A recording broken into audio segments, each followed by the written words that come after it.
Well, welcome to another episode of The Grace Between Us. As always, I'm Pastor Nathan Hurst. And I'm Pastor Lori. I don't know why he doesn't just announce both of us, but here we are. I don't know, because you can talk too. I think I that's can. it's a wonderful thing that But you you have do a this voice that awkward God pause. gave you. Well, you should then you should anticipate it. Here we Today we're going to talk about something very interesting. How Not to about know. how to react with your husband. Not about. No. Maybe we should, but anyway. Nope. How to know if you're a bad parent. How do you know if you're a bad parent? This is something that we kind of get in a roundabout way, right? People ask us different questions about parenting. Mm-hmm. They ask us about their parents. They ask about relationships that they see going on and how to deal with bad parents. So we thought we'd kind of nail it down. How to know if you're a bad parent. If you're showing signs of being a bad parent. We're really good at, telling other people they're a bad parent. But That's not true. We don't do that very often. No, not us. I'm like people in general. I feel like, thought you meant it's us. easy to point at people. Wait, time out. Let us get to the intro, and then we'll come back to this. All right, we're going to come back with this topic in just a second. Sure.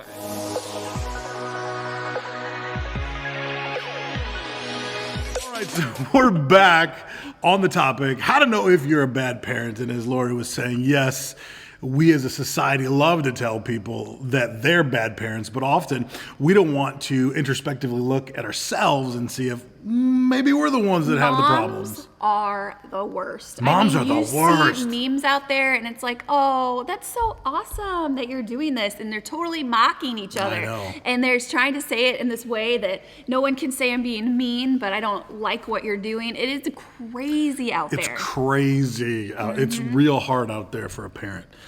Anyway, how do you know if you're a bad parent? Number one, I would say probably the thing that kind of sticks to me the most is you need your kids to take care of you.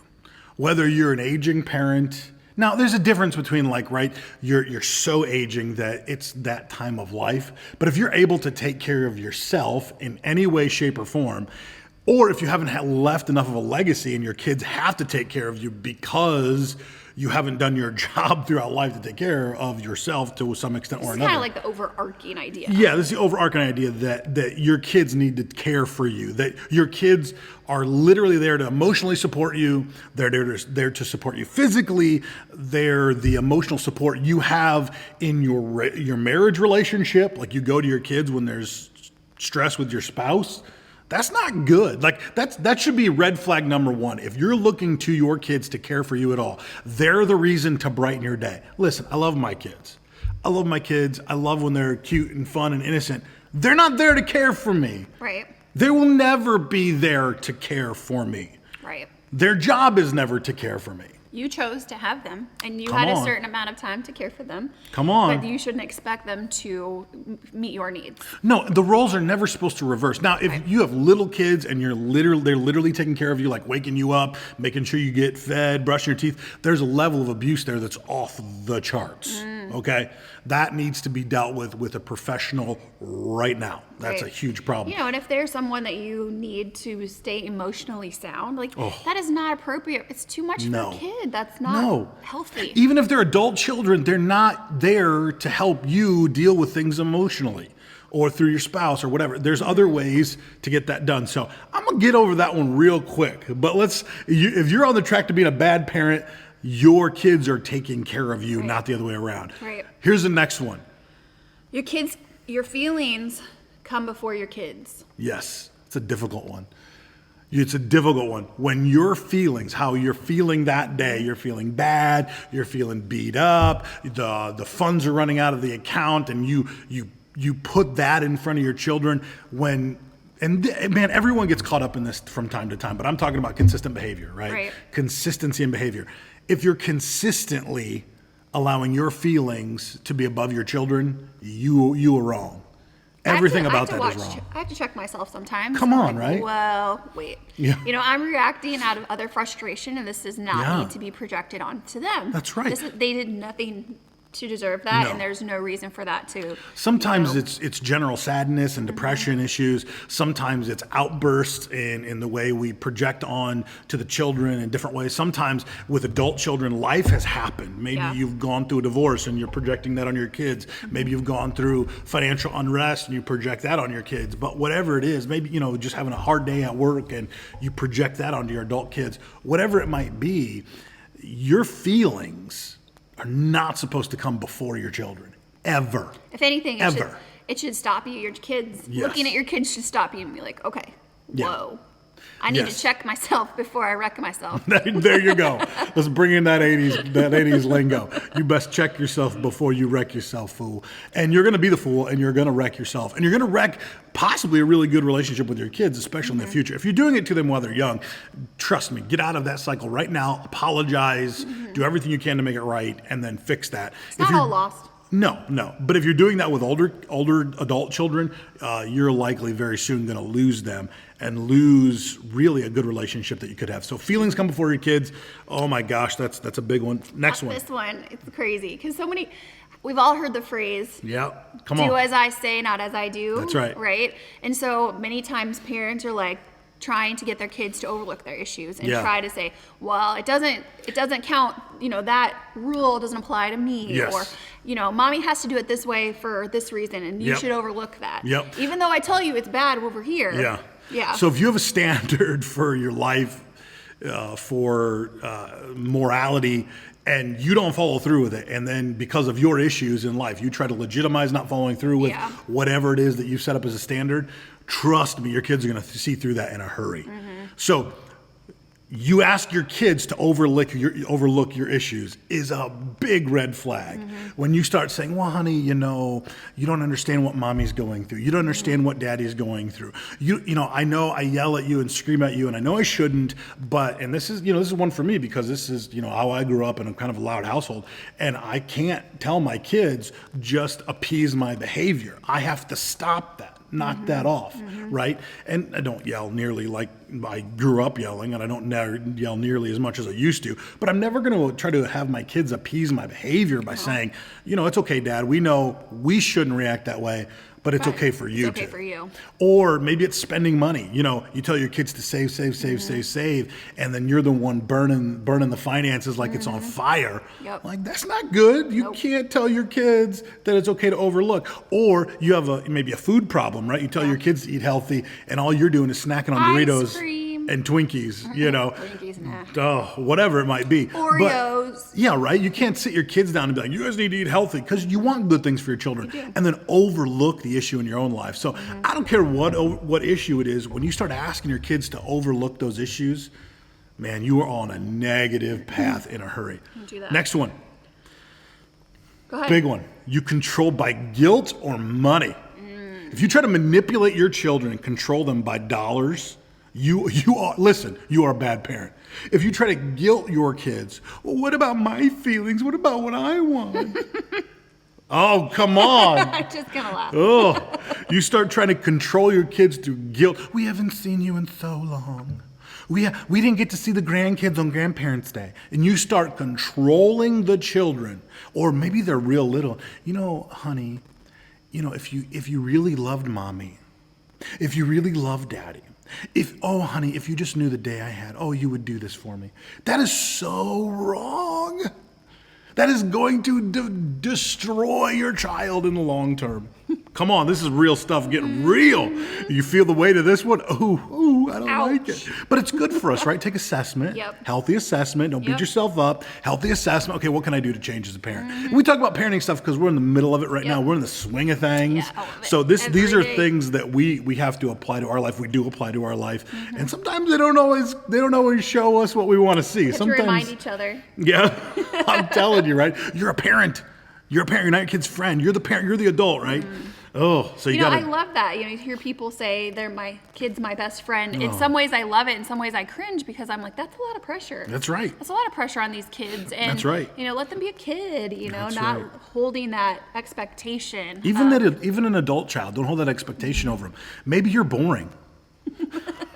Maybe they've already heard all your stories and they just don't want to sit around you anymore. Maybe you haven't grown up enough for them to be friends with you like an adult friend could be. Anyway, let's keep going here before I alienate too many more of you, because I'm sure you're clicking through this one already. I don't want to listen to the end. Okay.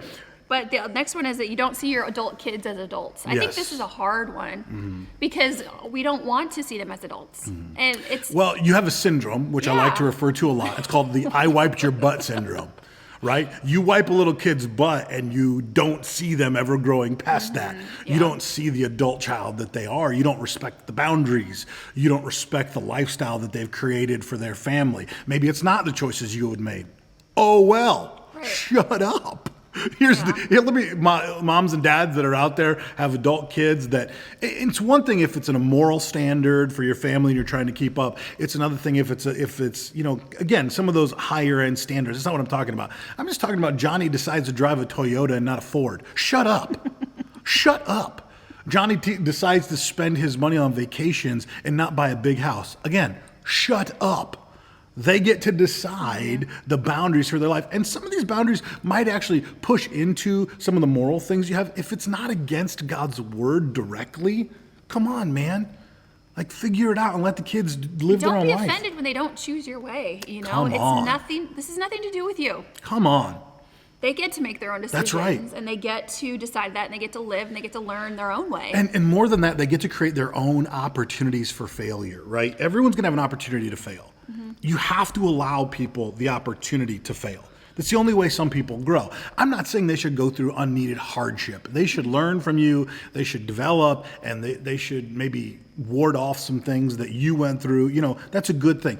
But if you haven't built a stable enough relationship to be their consultant, to be their confidant, you don't get to just interject it as a coach in the wrong stage of life. Yeah. You don't get to do that. You don't get to just throw the ball out there and say, whoa, stop, Johnny. I thought I coached you better. No, if he doesn't come back to you as a consultant, if he doesn't come back to you as a confidant, then guess what? You haven't earned that space. Figure out how to earn it, or go back to the drawing board, figure out where you lost it.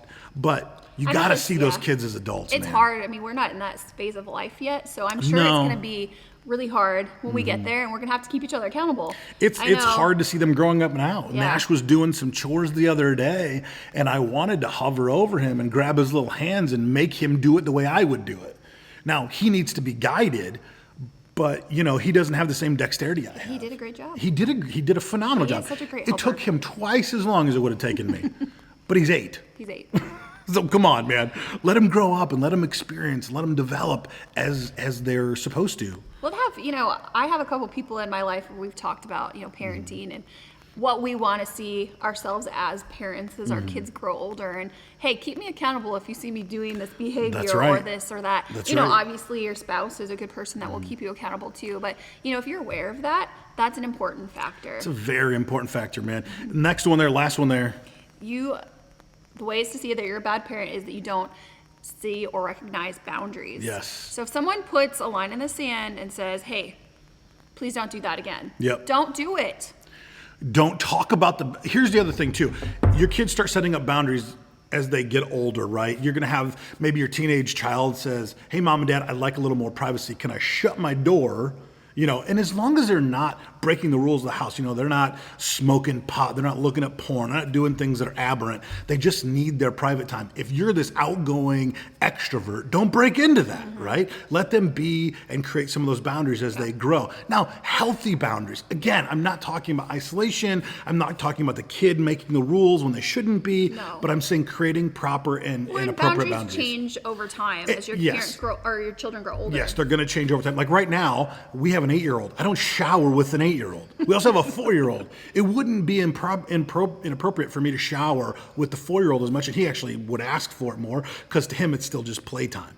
But the 8-year-old is like, yeah, that's weird, Dad. I don't want to shower with you anymore. So, right, I'm not going to force him into the shower and be like, you're going to listen to me, boy. No. You're going to shower with me. It's appropriate that he'd manage and take care of his own self-care as he should. Learning moments, yeah. Yeah, so he's going to grow up and be an adult, and there's going to be some boundaries he sets. It's not appropriate for me to just knock the door down because I don't like it or want to test it. Yeah.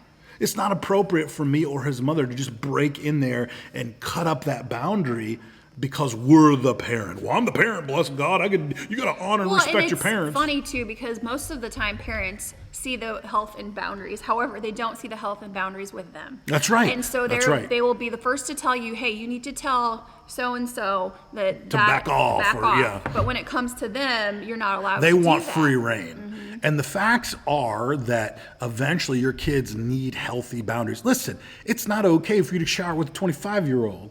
Mom, dad, that's not cool, right? So there's a healthy boundary that should be put there, right? The kid needs his own bad time. There's all kinds of boundaries. Want to hear that again. I know, right? But there's all kinds of boundaries that should naturally assimilate as a child gets older. Not that they don't need you, but that they're growing into their own individual self. That's very important. Second thing is, once you start to honor boundaries, you don't run off at the mouth. I can't believe Johnny put in this boundary. Blah, blah, blah, blah. Shut up. Right? This is a good example, a good opportunity for you to shut up. Right? I can't tell you the amount of women that want to break through boundaries as soon as they find out their son or daughter's having a baby. Oh my gosh, it's disgusting. These women will be like, well, I want to be in the delivery room, and I would be the first one to hold the baby. I would be the first grandma to hold the baby. Come on, let me hold him. Like, chill out. Let the couple decide what they want to do. I'll Weddings, do whatever you want me to do. You have to tell me I'm here for you. I'm Whatever here for you. However you I'm here want for me to this be a new part family. of that. Yeah. Yes.